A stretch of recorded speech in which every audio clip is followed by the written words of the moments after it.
Play பண்ண போறேன். வணக்கம். அதாவது பாத்தீங்கன்னா, இன்னைக்கு நம்மளுக்கு செம்ம ட்ரீட். நான் வந்து படம் பார்க்கலான்னு இன்னைக்கு நான் உட்காந்தேன். ஆக்சுவலா ரொம்ப படம் பார்க்க மாட்டேன் அப்படின்னு சொல்லுவேன்னு நினைக்காதீங்க. படம் பார்ப்பேன், ரொம்ப பார்ப்பேன். நல்ல படத்த பார்ப்பேன். லைக் எனக்கு வந்து என்னன்னா, ஒரு படத்த பார்க்குறப்ப ஒரு 30 நிமிஷம் பார்ப்பேன். போர் அடிச்சிருச்சுன்னா டக்குன்னு மாத்திடுவேன். இதுதான் நம்மளோட கான்செப்ட். ஆக்சுவலா அப்படி இருக்கக்கூடாது தான். நான் அத மாத்திக்க பார்க்குறேன். என்னன்னா, இன்னைக்கு நான் அப்படியே டிவில போய் உட்கார்றேன். இன்னைக்கு வந்து விண்மீன்ல இது லப்பர் பந்து படம் ஓடிட்டு இருந்துச்சு. நம்மளுக்கு எல்லாருக்கும் தெரியும் லப்பர் பந்து வந்து எவ்வளவு நல்ல படம்னு. நல்லா பார்த்துட்டு இருந்தேன். இன்னொரு சேனல்ல வந்து தங்கத்திரையில வந்து மெட்ராஸ் மேட்டினின் அப்படின்னு ஒரு படம். இது என்னடா இது, இந்த படம் எப்படா வெளியாச்சு? சரி, ஓகே. இதுலயும் வந்து பாத்தீங்கன்னா காளி வெங்கட் நடிச்சிருப்பாரு. காளி வெங்கட் சார். அவருக்கு ஆக்சுவலா மரியாதையே வந்துருச்சு. ஏன்னா இதுலயும் அவர் நடிச்சிருப்பாரு, அதுலயும் அவர் நடிச்சிருப்பாரு. லப்பர் பந்துலயும் மெட்ராஸ் மெட்டினிலையும். மெட்ராஸ் மெட்டினியும் நான் பார்க்கல. எப்ப ரிலீஸ் ஆச்சுன்னு எனக்கும் தெரியல. பாக்குறப்ப எல்லாமே பூசாக்குற மாதிரி இருக்கு படமே. சரி, ஓகே, சும்மா பாப்போமே அப்படின்னு பாத்துட்டு இருக்கேன். போர் அடிச்சிச்சுன்னா மாத்தலான்னு அந்த ஐடியால தான் இருந்துட்டு இருக்கேன். பாக்குறேன் பாக்குறேன் பாக்குறேன், நல்லா இருக்கே, இது நல்லா இருக்குப்பா அப்படின்னு நானும் பார்த்துட்டு இருக்கேன். அப்புறம் ஒரு சீன் எனக்கு சூப்பரா இருந்துச்சு, கூஸ் பம்ப்ஸ். அப்புறம் படத்தை நான் பார்த்துக்கிட்டே இருக்கேன். பெர்ஃபெக்டா கட்டும் சூப்பரா இருந்துச்சு. அந்த கடைசியில எந்த இடத்துல வந்து படம் முடியணுமோ அங்கேயும் முடிஞ்சிச்சு. சூப்பரா இருக்கேன் அப்படின்னு நானும் கூகுள் அப்படி சர்ச் பண்ணி பாக்குறேன் எப்போ ரிலீஸ் ஆச்சுன்னு பார்த்தா இந்த வருஷம் இப்ப அதாவது ஜூன் மாசம் 6ஆம் தேதி. பாக்குறேன், ஏன்டா இந்த படம் வந்து அந்த அளவுக்கு யாரும் பேசல அப்படின்னு நானும் பார்த்தா அந்த படம் ஃப்ளாப்பா. என்னடா இந்த படம் ஃப்ளாப்பா?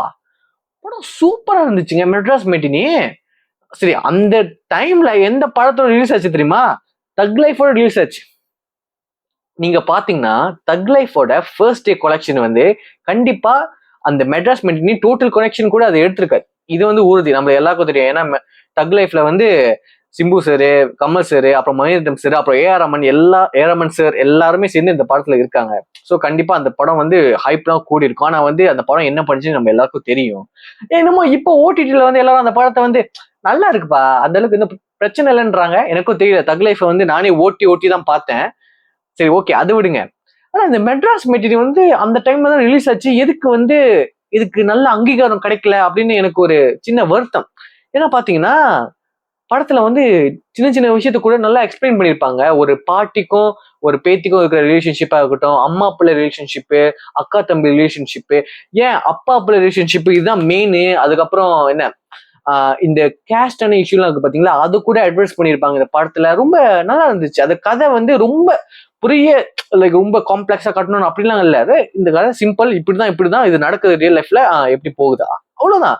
அதுலயும் ஒரு பர்டிகுலர் சீன் பாத்தீங்கன்னா எனக்கு அப்படியே கூஸ் பம்ப்ஸ் ஆயிடுச்சு. அதை நான் என்னன்னு நான் சொல்றேன். அதாவது பாத்தீங்கன்னா பையன் வந்து என்ன நினைச்சிட்டு இருக்கான், அப்பா வந்து அந்த அளவுக்கு பெரிய ஆள்லாம் கிடையாது, அப்பா வந்து சப்ப அப்படின்னு நினைச்சிட்டு இருக்கான் பையன். ஆனா பையனுக்கு முன்னாடி ஒருத்தனை வந்து அம்மா தப்பா பேசிடுறான். பையன் சும்மா இருப்பானா, அப்படியே அவன் அடிக்க போயிட்டான். ஆனா அப்பா வராரு. அப்பாவுக்கு இந்த விஷயம் தெரிஞ்ச உடனே, அப்பா வந்து இவ்வளவு நாள் சப்பா நினைச்சிட்டு இருந்த பையன், அப்பா அப்படியே அவனை போட்டு அடிக்கிறாங்க. யார பொண்டாட்டிய தப்பா பேசுறது அப்படியே அரைஞ்சிட்டு, அப்புறம் அவனை இன்னும் அடிச்சுட்டு இருப்பாங்க. அப்புறம் போலீஸ்லாம் வந்து அந்த அப்பா வந்து அப்படியே கொஞ்சம் தள்ளிடுவாங்க. அந்த டைம்ல அது எப்படி டைரக்டர் காமிச்சிருப்பாங்கன்னா, ஸ்லோமால காமிச்சிருப்பாங்க. அது வேற விஷயம். என்னன்னா, அவர் முகத்தை காட்டுறப்ப அந்த கான்ட்ராஸ்ட் வந்து ரொம்ப அதிகமா இருக்கு. ரொம்ப பிரைட்டா காமிச்சிருப்பாங்க. நானும் பாக்குறேன், ஏன்டா ரொம்ப பிரைட்டா இருக்குன்னா அந்த சன்லைட்டை வந்து நீங்க கொஞ்சம் மறைச்சிட்டு கொஞ்சம் பெட்டரா எடுக்கலாமே அப்படின்னு பார்த்தா, அதோட சேர்ந்து பாத்தீங்கன்னா அந்த மியூசிக் வந்து பாத்தீங்கன்னா இந்த கோவில்ல வந்து பாத்தீங்கன்னா இந்த சாமிக்குலாம் வந்து சங்கூதுற மியூசிக் தான் நான் நினைக்கிறேன், மிஸ்டேக். அந்த மாதிரி மியூசிக் வைக்கிறாங்க. அதை வைக்கிறப்ப அந்த இடத்துல வந்து அப்பாவை வந்து என்னவா போர்ட்ரே பண்றாங்கன்னா கடவுளா போர்ட்ரே பண்றாங்க.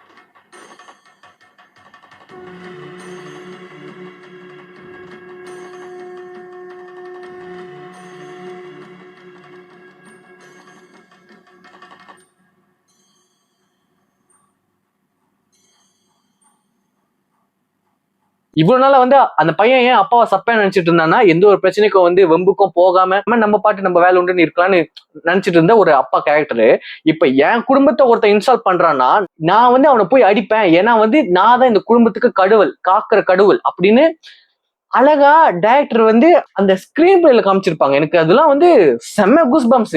அது அந்த சீனை பாக்குறப்ப கிட்டத்தட்ட வந்து கூலி படத்துல தலைவரோட மாஸ் சீன்ஸ் எல்லாம் பாக்குறப்ப உங்களுக்கு எவ்வளவு கூஸ் பம்ப்ஸ் வருதோ அதே அளவுக்கு இந்த சீன் எனக்கு கொடுத்துச்சுங்க. கூலி படத்துல நான் ஃபுல்லா பாக்குறது கூஸ் பம்ப்ஸும் இந்த ஒரு சீன் பாக்குறதுக்கு ஈக்குவலான கூஸ் பம்ப்ஸ்ங்க. இந்த படத்துல பாத்தீங்கன்னா தினேஷ்னு ஒரு கேரக்டர் இருக்கும். அந்த கேரக்டரை நான் பாக்குறப்ப என்னோட பழைய கேரக்டரோட ரொம்ப ரிலேட் பண்ண முடிஞ்சுங்க. ஏன்னா நீங்க பாத்தீங்கன்னா நானும் அப்படிதான். ஏதாவது நம்ம பிடிச்ச பொண்ணு வந்து நம்மளுக்கு எப்ப ரிப்ளை பண்ணோம், அப்போ வந்து அவள் நம்ம ஸ்டோரி லைக் பண்ணுவாளா, நம்ம ரீல் அவள் லைக் பண்ணுவாள், ரீல்ஸ் போட்டுட்டு இருப்பேன், டிக்டாக் போட்டுட்டு இருப்பேன், லைஃப் பத்தி அவ்வளோ ரொம்ப அக்கறை எடுக்காம நான் பாட்டு அப்படியே ஜாலியா சுத்திட்டு இருப்பேன். குடும்பத்துல இருக்கிறவங்க நம்மளுக்காக எவ்வளவு கஷ்டப்பட்டு நம்மளை படிக்க வைக்கிறாங்க அதெல்லாம் எனக்கு தெரியாது. ஒரு கட்டத்துல வந்து எனக்கே தான் எப்ப தெரிய வந்துச்சுன்னா டியூஷன் ஃபீ, அப்புறம் அக்காமடேஷன் ஃபீ, அப்புறம் என்னோட அலவன்ஸ், அதெல்லாம் வந்து என் கண்ணு முன்னாடி நான் அந்த ரிசிப்ட பாக்குறப்பதான் எனக்கே தெரியுது நம்ம குடும்பத்துல இருக்கிறவங்க நம்ம வந்து எவ்வளவு கஷ்டப்பட்டு படிக்க வைக்கிறாங்கன்னு. அதுக்கப்புறம் தான் வந்து இந்த இன்ஸ்டாகிராம், டிக்டாக் அதெல்லாம் ரொம்ப குறைச்சிக்கிட்டேன். அப்புறம் எனக்கும் வந்து ரொம்ப குறைச்சிக்கிட்டேன்னா உடனே குறைக்கல, எனக்கு வந்து அதுவே கொஞ்சம் டைம் எடுத்துச்சு. பட் ஒரு கட்டத்துக்கு அப்புறம் இல்ல நம்ம நிப்பாட்டி தான் ஆகணும் அப்படின்னு நான் நிப்பாட்டிட்டேன். அதுக்கப்புறம் இங்க வீடியோ போட்டுட்டு இருக்கேன். லைஃபுக்கு என்ன தேவையோ எப்படி உருப்படணுமோ அதுக்கான வேலையை நான் பார்க்க ஆரம்பிச்சேன். சோ இப்ப நான் இந்த டிரான்ஸ்ஃபார்மேஷன் அண்டர்கோ பண்ண பாத்தீங்களா, இதை வந்து அழகா இந்த படத்துல கிரிஞ்சு இல்லாம காமிச்சிருப்பாங்க. பொறுப்பு இல்லாம, அதாவது படிச்சான் அதுக்கப்புறம் பொறுப்பு இல்லாம வீட்டுல சும்மா இருக்கான், நம்ம அப்பா எவ்வளவு கஷ்டப்பட்டு இருக்காங்கன்னு அவனுக்கு தெரிய வருது. அதுக்கப்புறம் வந்து அவன் லைஃப் உருப்புறதுக்கு அவன் என்னென்ன பண்றான் நல்லா இருந்துச்சுங்க. லைக் இந்த கண்டிப்பா பாத்தீங்கன்னா நம்மளோட பேர பசங்க, அதாவது நம்மளோட பேர பசங்கன்னா நான் இல்ல, இப்ப இருக்கிற பசங்க எல்லாம் வந்து பார்க்க வேண்டிய ஒரு கண்டிப்பா மஸ்ட் வாட்ச் மூவிங்க. அந்த மெசேஜா இருக்கட்டும், அந்த ஸ்டோரி டெல்லிங், அந்த ஸ்கிரீன் பிளேயா இருக்கட்டும், எல்லாமே சூப்பரா இருக்கு. எந்த இடத்துலயும் வந்து எனக்கு போர் அடிக்கல. எனக்கு வந்து அந்த கதை வந்து போகிட்டு தான் இருக்கு. ஏன்னா சில படம் பாத்தீங்கன்னா மெசேஜ் சொல்ற படங்கள்லாம் பாத்தீங்கன்னா சில இடத்துல போர் அடிச்சிடும். ஆனா இத போர் அடிக்கவே இல்லை. இது வந்து அழகா மக்கள் வந்து உட்காந்துட்டு பார்க்கலாம். அந்த மாதிரி இருக்கு. எல்லா கேரக்டரும் ரொம்ப நல்லா இருந்துச்சு. முக்கியமா காளி வெங்கட் சார், உங்க ஆக்டிங் சார், உங்களோட மூவி செலக்ஷனும் சரி சூப்பர் சார். நல்ல படம். என்ன கஷ்டம்னா இந்த படம் ஓடல.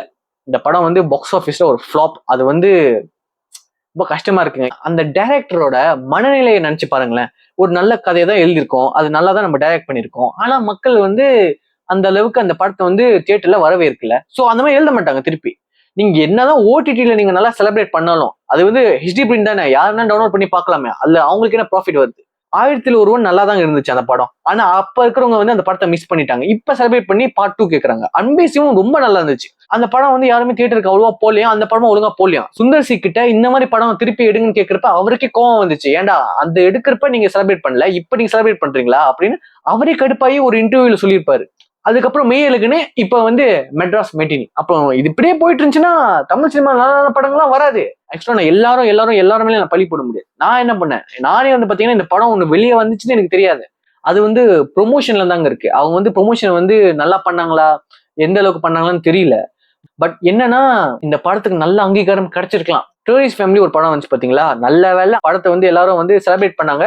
தெலுங்கு டைரக்டர் எஸ் ராஜமௌலியே வந்து இந்த படத்தை பார்த்து சூப்பரா இருக்கு, நல்லா இருக்கு அப்படின்னு சொல்லியிருந்தாங்க. ஒருவேளை அதனாலதான் வந்து எல்லாரும் இன்னும் இந்த படத்தை அப்படியே பார்க்க போனாங்கன்னு நினைக்கிறேன், தெரியல.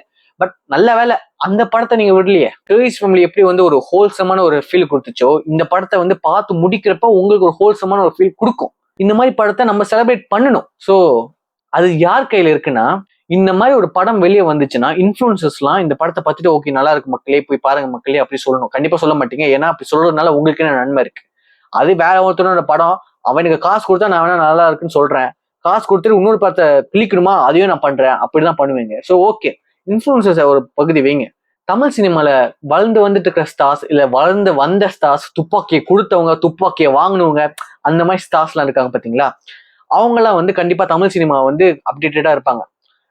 துப்பாக்கியை வாங்கணும் அப்டேட்டடா இருப்பாங்க, துப்பாக்கி கொடுத்தவங்க இப்ப வேற விஷயத்துல நல்ல அப்டேட்டடா இருக்காருன்னு நினைக்கிறேன். அவங்களாம் என்ன பண்ணணும்னா, நான் பண்ணணும்னு சொல்லல, பண்ணா நல்லா இருக்குமே அப்படின்னு தான் சொல்றேன். என்னன்னா ஒரு படம் வருதா தமிழ் சினிமால, ஓகே படம் பாக்குறோம், நல்லா இருக்கா, நல்லா இருந்துச்சுன்னா நான் வந்து என்னோட ஃபேன்ஸ் எல்லாம் பார்க்க சொல்றேன், அப்படி பண்ணலாம். என்ன ஆயிப்போச்சு நீங்க நினைச்சு பாருங்க. இந்த மெட்ராஸ் மெட்டீரியல் என்ற படம் SK sir, Vijay Sethupathi sir, அப்புறம் கமல் சார், ரஜினி சார், அப்புறம் ஏகே சார், இவங்க எல்லாம் சேர்ந்து படம் நல்லா இருக்குப்பா. ஏகே சார் கூட இப்ப அவர் வந்து ரேசிங்ல இருக்காரு.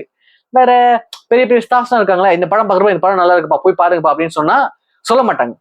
சொல்ல மாட்டாங்க. ஏன்னா அப்படி சொல்றதுனால இவங்களுக்கு என்ன ப்ராஃபிட் இப்படி பண்ணுங்க சார், நீங்க என் படத்தை வந்து நீங்க நல்லா ப்ரொமோட் பண்ணிட்டீங்கன்னா உங்க படத்தை வந்து நான் டைரக்ட் பண்றேன் சார், உங்களுக்கும் நல்ல கதை வச்சிருக்கேன் சார், அப்படி அப்படி வைக்கலாம். இந்த ஐடியா நல்லா இருக்கே, சூப்பரா இருக்கே அப்படின்னு நான் புதுசா எல்லாம் கொண்டு வரல. ஆக்சுவலா இந்த ஐடியாவை வந்து ஒருத்தவங்க பண்ணிட்டு இருக்காங்க. டிராகன் படத்துல பாத்தீங்கன்னா எஸ்டிஆர் வந்து ஒரு லவ் ஃபெயிலியர் பாட்டு பாடியிருப்பாரு. லவ் ஃபெயிலியர்னாலே நம்மளோட எஸ்டிஆர் வந்து எந்த அளவுக்கு இறங்கி பாடுவாருன்னு நம்ம எல்லாருக்கும் தெரியும். சோ எப்படி பாட வச்சாருன்னா, இந்த டிராகன் படத்தை யாரு டைரக்ட் பண்றாங்களோ அதே டைரக்டர் தான் எஸ்டிஆரோட அடுத்த படத்தையும் டைரக்ட் பண்றாங்க. சார் உங்களோட அடுத்த படத்தை நான் தான் டைரக்ட் பண்றேன், இப்ப இருக்கிற படத்துக்கு கொஞ்சம் பாட்டு பாடி கொடுத்துட்டு போங்களேன். அந்த மாதிரி பண்றப்ப அங்கேயே ஒரு ப்ரொமோஷன் நடந்துருது. ஸோ சிம்பு சொல்ற பாட்டுல அந்த பாட்டும் ஃபேமஸ் ஆகுது, பெரிய பெரிய ப்ரொடக்ஷன்ஸ் பேனர்லாம் அந்த மாதிரி இருக்கிறப்ப அந்த படமும் நல்லா ப்ரொமோஷன் கிடைச்சு அந்த படமும் நல்லா 100 கோடி மேல போச்சு. அந்த மாதிரி ஏதாவது பண்ணலாமே. ஸோ இந்த மாதிரி பண்ணீங்கன்னா மேபி உங்களோட வருங்கால படங்கள்லாம் நல்லா ஓடுன்னு நான் நினைக்கிறேன். இது ஜஸ்ட் வந்து பாத்தீங்கன்னா என்னோட ஒரு ஐடியா. பட் அதுக்குன்னு நான் குறை சொல்லல. இந்த மாதிரி இந்த மெட்ராஸ் மென்டினி படத்தை எடுத்த டைரக்டர் வந்து இந்த மாதிரி பண்ணலையே அதனால படம் ஓடல அப்படின்லாம் சொல்லல. இதெல்லாம் வந்து ஜஸ்ட் சொல்றேன். மேபி ஃபியூச்சர்ல வந்து நீங்க இப்படி பண்ணலாம், நல்லா இருக்கலாம். ஏன்னா எனக்கு இதுல எதுவுமே கிடைக்க போறது இல்லைங்க. எனக்கு என்னன்னா தமிழ் சினிமால நல்ல படம் வந்துச்சுன்னா, தமிழ் சினிமா என்ன ஒரு இந்தியன் சினிமால நல்ல படம் வந்துச்சுன்னா அதுக்கு அங்கீகாரம் கிடைச்சாகணும், அவ்வளவுதான். அதுதாங்க, மற்றபடி வேற ஒன்றும் கிடையாது. மெட்ராஸ் மேட்டினி ரொம்ப நல்லா இருந்துச்சு அந்த படம். நீங்க போய் அந்த படத்தை பார்க்கலன்னா போய் பாருங்க. ஏன்டா டே என்ன பார்த்தா என்ன உன்ன மாதிரி வேலை வெட்டி இல்லாம படத்தை பார்க்கறதுக்கு என்ன டைம் இருக்காடா அப்படின்னு நீங்க கேட்கலாம். கரெக்ட். பட் என்னன்னா ஒரு எப்பயாவது ஒரு வீக்கெண்ட்ல ஒரு நல்ல படத்தை பார்த்தா ஒரு நல்ல ஃபீல் கொடுக்கும்ல. அந்த ஃபீல் எனக்கு கிடைச்ச ஃபீல் உங்களுக்கும் கிடைச்சா நல்லா இருக்கும்னு தான் நான் சொல்றேன். மற்றபடி வேற எதுவும் கிடையாதுங்க. நீங்க என்னன்னா வீடியோ பார்த்தீங்கன்னா கொஞ்சம் லைக் பண்ணிட்டு போங்க, அவ்வளவுதான். பாய்.